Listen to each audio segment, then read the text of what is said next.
Bonjour la famille, j'espère que vous allez bien. Abonnez-vous massivement sur notre chaîne. Si c'est pour la première fois, tombez la vidéo na biso ou s'abonner ou appuyer la cloche de notification. Ou tinde l'épée mouninga et ou ça biso plaisir. Le lot l'axabino. Tozo pe sabino compte rendu. Il y a concert, il y a pasteur Mike et les Kakilobi samedi le 27 juillet. Vraiment, biso souka na stade de martyr, to kenda ki tina hôpital et puis to ki ba propos ya docteur ou ya recevra ki bandeko ba ki ba ku na pendant concert ya pasteur Mike Kalambai. Tokoti la bino image botala événement ngoningi likaki et puis na bandeko na biso bazwa ki ba coup blessure bandeko ba se retrouva ki na hôpital et puis ko ka pe ba propos ya docteur et puis tozongi la bino comme d'habitude. Tard dans la nuit du samedi 27 juillet 2024, le gouverneur de la ville de Kinshasa, Daniel Bumba Lubaki, a rendu visite aux victimes des débordements et étouffements lors du concert du chanteur chrétien Mike Kalambai au stade de Martyrs. Ces dernières sont admises au centre de santé Vijana dans la commune de Lingwala et au centre hospitalier de Ngiringiri. Question de s'assurer du strict respect des instructions relatives à la prise en charge des personnes hospitalisées. Je tiens d'abord à présenter mes condoléances les plus attristées aux familles des victimes et nous pensons qu'il n'est pas juste que nous perdions nos jeunes gens, nos mamans et ainsi que nos frères parce qu'ils sont venus dans des activités culturelles ou cultuelles. Alors les équipes sont sur place. J'ai mis une commission de crise pour approfondir, en savoir le plus sur les causes pour que cela ne se répète plus dans l'avenir. Au centre Vijana, l'administrateur général de cet hôpital a présenté au gouverneur de la ville le bilan provisoire qui fait état de 7 morts, dont 3 personnes déjà identifiées par les membres de leur famille. Nous tenons à remercier d'abord le gouverneur. Malgré ses multiples occupations, il a vite répondu à la détresse de la population qui a subi des accidents. Il est arrivé, il a vu les malades, il les a confortés et il nous a apporté aussi l'aide financière pour que nous puissions acheter le médicament et les aliments pour tous ces malades-là et de voir aussi dans quelle mesure on peut faire certains bilans pour ces malades-là. Et il a aussi donné une petite enveloppe pour qu'on puisse voir pour les 3 corps qui sont identifiés déjà, si déjà dès demain on peut formaliser. Le centre hospitalier de Ngiringiri a quant à lui accueilli 7 cas, parmi lesquels 2 morts et 5 blessés. La commission de crise mise en place afin de définir les circonstances de cette tragédie et établir les responsabilités. Selon plusieurs sources, c'est le débordement qui a été à la base de cet incident. On parle déjà de 9 morts. Kinshasa ont accueilli des corps inertes, des personnes mortes dans la confusion au milieu d'une foule en délire. Et d'autres qui l'ont été de peu, qui se retrouvent en réanimation. Nous sommes à l'hôpital Vijana. Le médecin explique les circonstances de cette tragédie. Je réponds au nom du docteur Ali Makinissi. Nous sommes ensemble avec docteur Mukanzo, docteur Mbuta Josué et docteur Kerry. Nous sommes les médecins traitants au centre de santé de référence Vijana à Lingwala. Aujourd'hui, sur le 27 juillet 2024, à partir de 14 h, nous avons commencé à réciter les enfants qu'on nous amène ici par les ambulanciers pour les cas des accidents qui viennent au stade de Martyrs pour le concert de Mike Kalambai. Nous avons les enfants ici pour rappeler à tous les parents qui cherchent les enfants de passer au centre de santé de référence Vijana. Si tu as un enfant que tu dois aller chercher à la maison, tu peux passer pour vérifier si ton enfant est là. Et nous avons 7 enfants qui sont décédés, qu'on nous a menés déjà morts. C'est-à-dire que lorsqu'on organise un événement, il y a des cases qu'il faut cocher. La première, c'est la sécurité. Et la sécurité, c'est sanitaire aussi. C'est-à-dire qu'il faut toujours prévoir 1 ou 2 ambulances et d'autres choses. Mais ça, je crois que le ministre de la Santé pourra en parler plus longuement. Je crois qu'il est temps, pour ce type d'événement, que nous puissions mettre en place une régulation claire. Et si les cases ne sont pas cochées, l'événement ne sera pas organisé. Un espace comme le stade peut accueillir beaucoup de monde. Le problème n'est pas la limitation des personnes, le problème est l'organisation. c'est l'organisation. Et j'ai parlé avec quelques victimes, on sent bien que oui, comme le ministre a dit, c'est de l'étouffement. Mais pourquoi? Parce qu'il y a eu des mouvements de foule à l'entrée.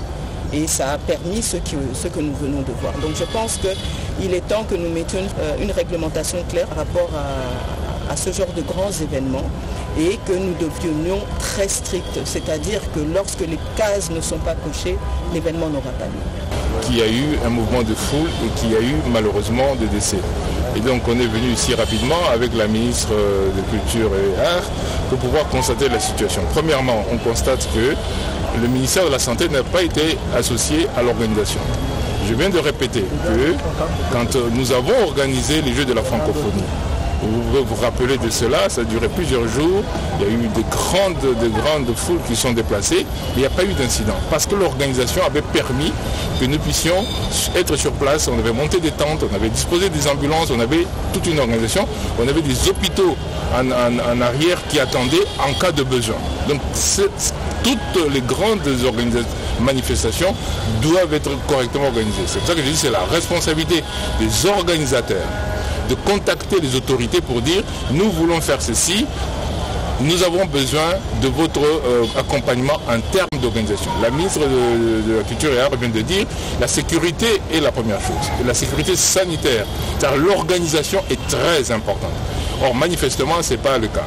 Alors le constat fait ici il est assez amer parce que ici on a trouvé 7 corps, il y en a encore 2 autres ailleurs, ce qui fait un total de 9 morts. Et il y a eu plusieurs blessés, dont certains sont attendus maintenant, comme on parle là, parce que je viens de donner l'ordre qu'on amène au moins un qui a besoin de soins urgents en Galima. Mais ça devait être fait en amont, on devait anticiper ça en amont. Alors donc, au total, 9 morts, et surtout des femmes. Et même des enfants, parce qu'il y a un enfant d'à peu près 10-11 ans qui est là-bas. Et il y a une femme enceinte qui est là-bas. Est-ce qu'elle était partie aussi ou... En tout cas, il y a une faille de l'organisation qu'il faut absolument corriger, c'est-à-dire anticiper. Si nous étions mis dans la boucle, il y aurait eu probablement des prises en charge précoces. Je ne dis pas qu'il n'y aurait pas eu de mort, mais je dis au moins il y aurait eu des prises en charge précoces. Parce que transporter des malades jusque dans une clinique qui n'était pas prévue pour recevoir des malades. J'espère que vous avez la vidéo, qui va proposer à docteur. Et nga pour nga esali nga pasipe mawa. Ta on a yo qui va proposer à bongo docteur Azoloba. Et puis totali na ba image esali nga somo pe mawa. Pasteur Maikaza, pasteur munene amboka na biso. En dehors de pasteur, aza chantre oya yebani. Et puis, il y avait des gens au bandek au traité, Aza, chantre présidentiel et tout, n'ingi bandek au bengaye. Tout le monde qui concert à Moïse Mbi, n'ingi leka qui concert à pasteur Moïse Mbi. Tout le monde qui niveau, il y a bateau, bazala qui na stade de martyr, na habité, ils qui plein à craquer. Entre temps, tous qui na événement, moko elekela qui biso na mboka, il y a coup d'état. Il y a coup d'état au eleka ki na mboka na biso, coup d'état raté. O salama ki na mboka na biso, mboka ezaki pena na mwa mbutu mukie. Mais concert à pasteur Moïse Mbi, et ça l'a plein. Et puis niveau à sécurité, ezaki na concert wana tokoki kolobela ngo kututé. Ba sécuriser ki concert wana e bandeli kino na suka. Malgré plein o ezalaki batu bakufate tokate ke o muntu ya kolela mutu pasi na ndako tokate o lokolo baluki lokolo fo ba finama ibacha vix to yokati niveau à plein o esama na concert ya pasteur Moïse Mbi to ebité ekomi nini en fait ekomi coaching ce qui yozana batu na mo boya batu bo signaler bongo kete faut qu'on a faillite za la ponga na bimaka boye tout ça to ebité so eza bongo te na lobakaka parce que marketing ya concert ya esprit célébration et banda ki koleka na ba télévision ba comédien bazo lobela ba journaliste kolobate parce que biso to memara pena tinanda ato boy kotala ningini na téléphone no to ya to peso message ato boy ota la télévision na téléphone no to peso message o yo kango o lingo lingate Lelo au concert à pasteur Mike mutu tout ayeba kiango. Tu habite autorité nini ayeba kite ke concert à pasteur Mike koza na stade de Martyr le 27 juillet nani porte fond à la 7h. Nani ayeba kiango te. Tu ebi ba concert ya ndenge na to mona ko to concert a fali pour pa niveau sécurité zalaka malgré ba kufa mais sécurité zalaka ya nyama. Contrôle des contrôles. Nga kuna raisonner na concert ya fali na tika ba parfait na nga na tika ba nini ba fort de thé na nga na somba ya sika etika la. Etika la ou ane pa ba soda. Na entrée.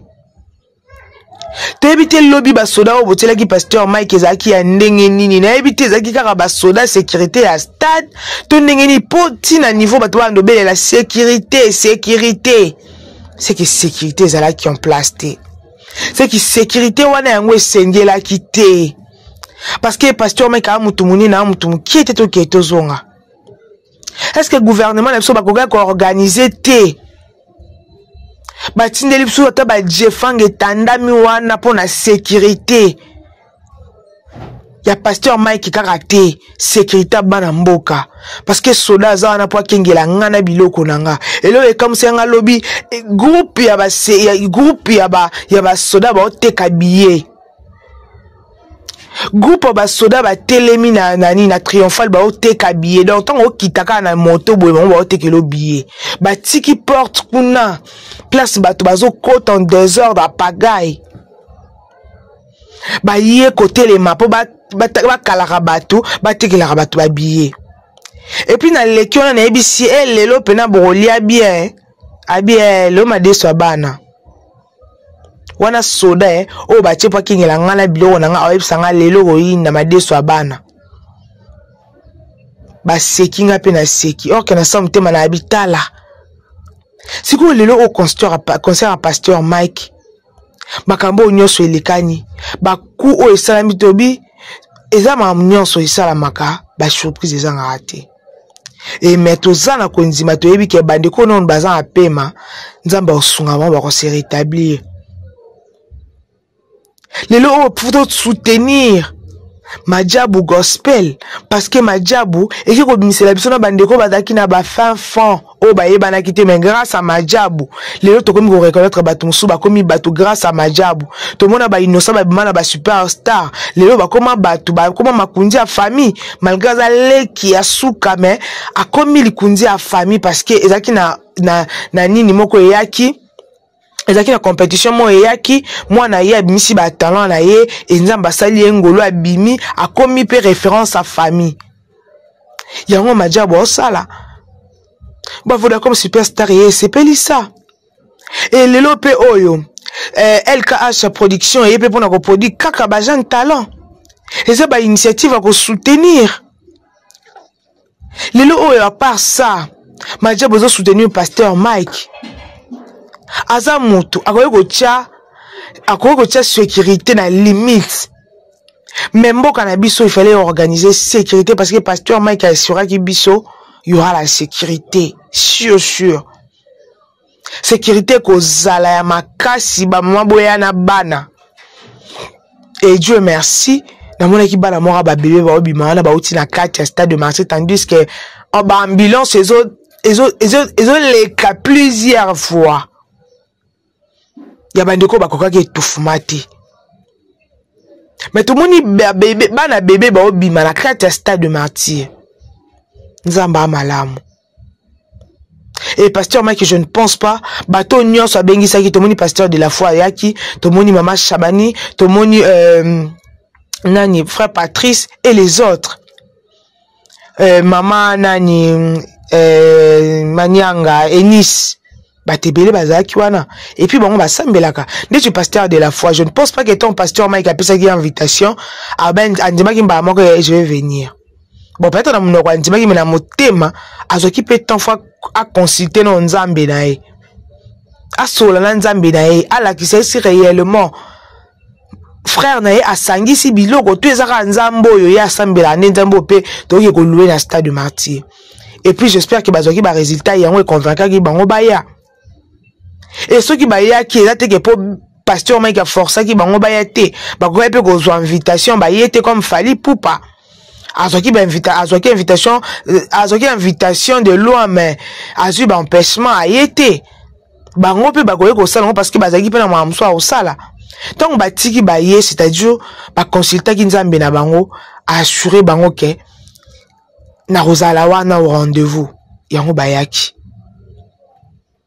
pona nga esalinga pasi pe mawa ya romona ba image aboye et surtout ningi docteur azolo ba to ebité nga na ozo yebate conseil pasteur Moïse ba sécuriser yango meto zala ki na coup d'état raté na mboka malgré ça mais bato ba kota ki na kimia malgré bato ba tonda ki plein bato ba kota na kimia ba bimi na kimia. Mais pourquoi pas pasteur Mike beaucoup peut s'organiser? Pourquoi pas beaucoup ko tinda penza ba jefange ya et sécuriser ba na mboka Kongola lingara fimbu Kongola lingara ba lobane na tendresse te ba sodo ba yaki wana so pese 500,000 francs a Olexano yo koti na yo. Moi je pense que ba billet à pasteur Mike si là depuis tu évite ba billet o ba ande ko tikela batu libanda bazwaki yango wapi. Et puis na basoda ba oteka billet bazui wapi. Je ne pense pas que pasteur Mike a pensé bon ba billet bateka. Je ne pense pas. Mais bazwaki ba billet wana wapi. Et ba soda ya mboka la biso. Na place ba événement ba yaka pona okingela biso to pona koyiba biso. Parce que soda aza na pa kingela ngana biloko nanga mais o esala makana ba soda na biso ngai kamsa nga en fait et kamsa nga nazanga des fois façon o sa analyse na bangaka na ka e kamsa nga na mona ka teno sa analyse ndenge ni parce que muto ba tia kingela nga yana posa yiba nga susu donc na nzela lelo koma fomena kutana na kuluna kena kutana na soda. Parce que kuluna son a pesi biloko ako tikanenga. Mais soda te eza nini? Mboka na biso na yete to kende wapi? Tozo kende wapi? Ou alors non? Tozo kende wapi? Et ça li pasi bandeko babungisi bandeko na bango pe à leurs âmes nzambe ya yamba milimo na bango na kimia et je pense et dans nzambe na lola ayebi ke bayaki olukaye bayaki otalanga ngakisite bayaki otala marabouté parce que il y a 2 ans au ça ba analyse fona oloba pasteur Mike Kalamba ina ba sortie médiatique na ya ndé koloba fa tondi sa stade de martyr koleka wera parce que fa lukape wera po wera ana secret stade. Il y a des gens qui disent que ninga ki ndeko luka wera laksa ki ningeni na rosala tout ça et ba to pe lelo oyo ba komi ko sala analyse ninge wera ya ki na stade de martyr ninga lobi ki a partir à lelo pasteur Mike a cotifié na liste ba plein à rejoindre bango et tout ba to komi ko sala ngo pa analyse. Mais lelo automoni pe Bill Clinton oyo akabona na wera ensemble pendant des années et ba kutani lisusu et ça lui vraiment plaisir. Et ça les sengo, yo remona na Weranson ça fait longtemps oyo bakutana na Bill Clinton. Mais justement ko Bill Clinton a sali wera beti na mukongo, ye pa baluki a beti wera na mukongo. To ebiti abanga ki nini? Abanga ki ya mususu Weranson akoko yiba eloko. Weranson akoko ko yiba e makolo ne baloba ko bende makolo to ndenge nini? Parce que il y avait héritier Watanabe qui était là. Mais tout le monde héritier Watanabe était tomoni était ko poussa na pembeni ya Weranson, tomoni te place avandaki ado asila mika place avandaki. Mais tomoni nani Bill Clinton akendaki vers Wera quand même. Tomoni esengo ezalaki Bill Clinton na Wera, ça fait longtemps oh bakutani lisusu et c'est vraiment esengo mais geste on a sepel ngo ka pas Bill Clinton azaki éveillé donc le quoi ebi wenge ayebi monde ngo ndenge ezalaka Wera beti mbata na mukongo et pas beti Wera mbata na mukongo. Malgré ce kaki, mais néanmoins, azongisi quand même. Des balobarations, mutalibo ma betio, yo abambi eloko, ça les fort, yo pe bamba, et donc retour à l'expéditeur. Tu évites ceux qui bisonnent, tout ça les analyse, et ça bongote, parce que tu olobara auto monaki.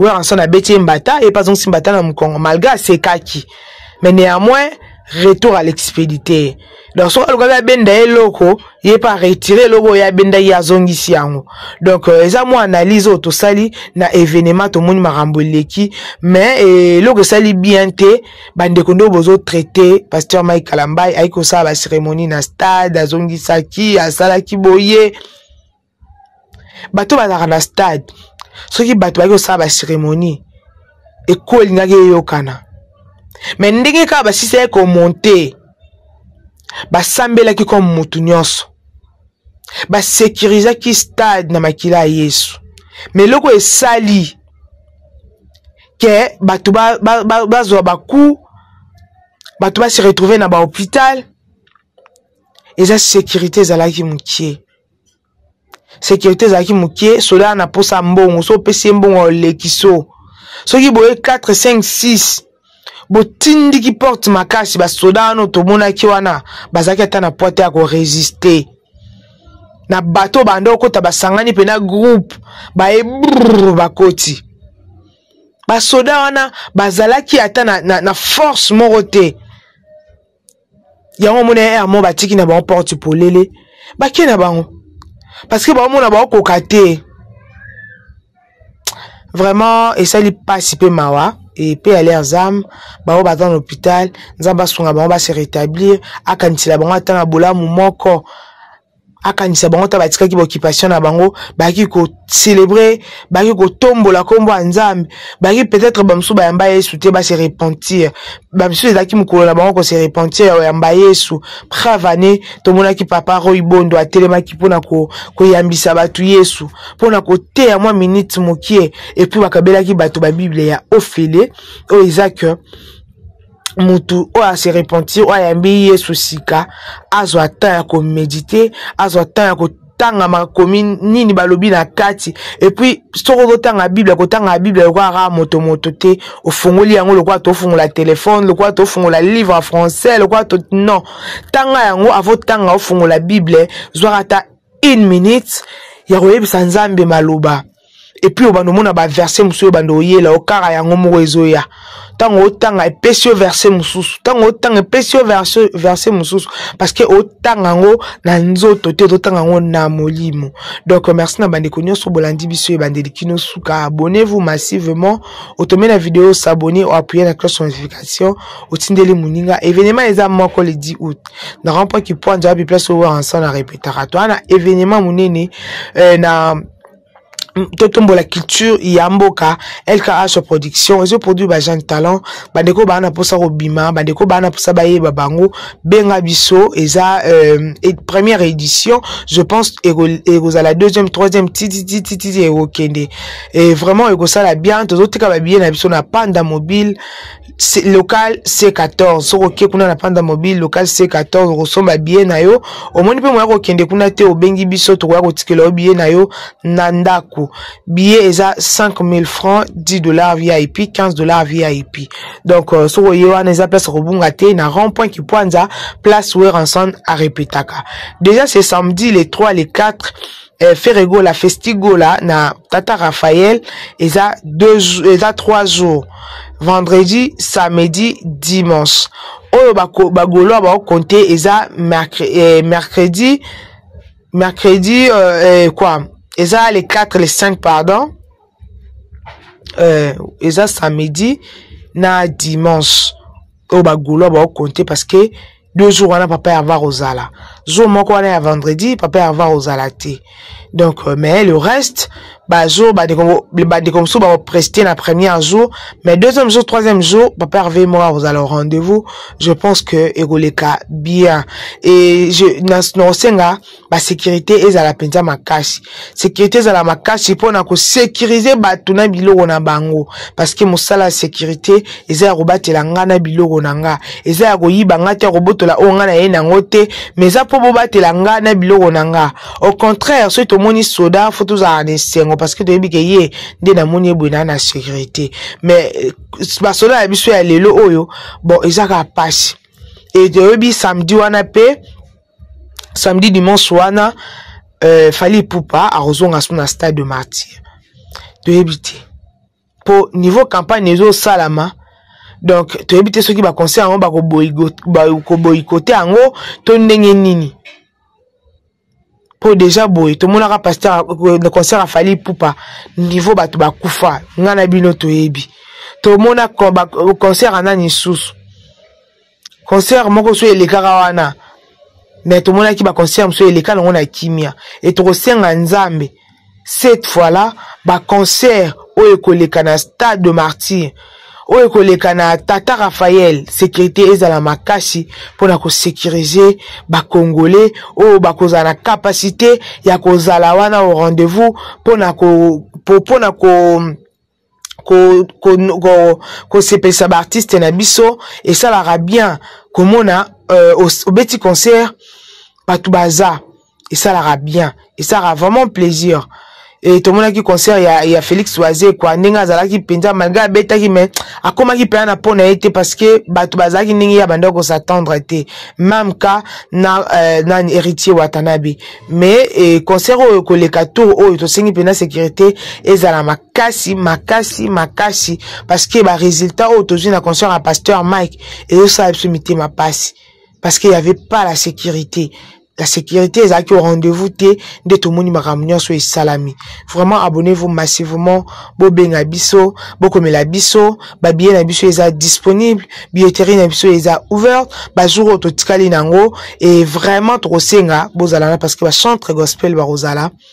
Loko tapasi na yo bakela ye boya tobi nango kuna ye moko en personne na rozala wana femme Tamar akozala to célébrer to kumisa nzambe et vous allez lo mora malamu et puis nzambe na lola akotombwa mazuru wana et biso to ebike muta okufate muta ozokate ndenge to na kimia ndenge to kozonga ti na banda kuna biso na kimia. Merci à mon boss Giselo depuis Paris précisément na Rennes. Merci à manager Tazor depuis Kinshasa. Merci à tout le monde. LK H Tsuki production et autres produits bajan talent vraiment boya bobenga biso bokomela biso et kozala penza likambo moko ya malamu to kotombola nzambe jour wani kozala vraiment bien. Merci beaucoup sur nzamba mona azongite pardon to mona nimbala shima bye.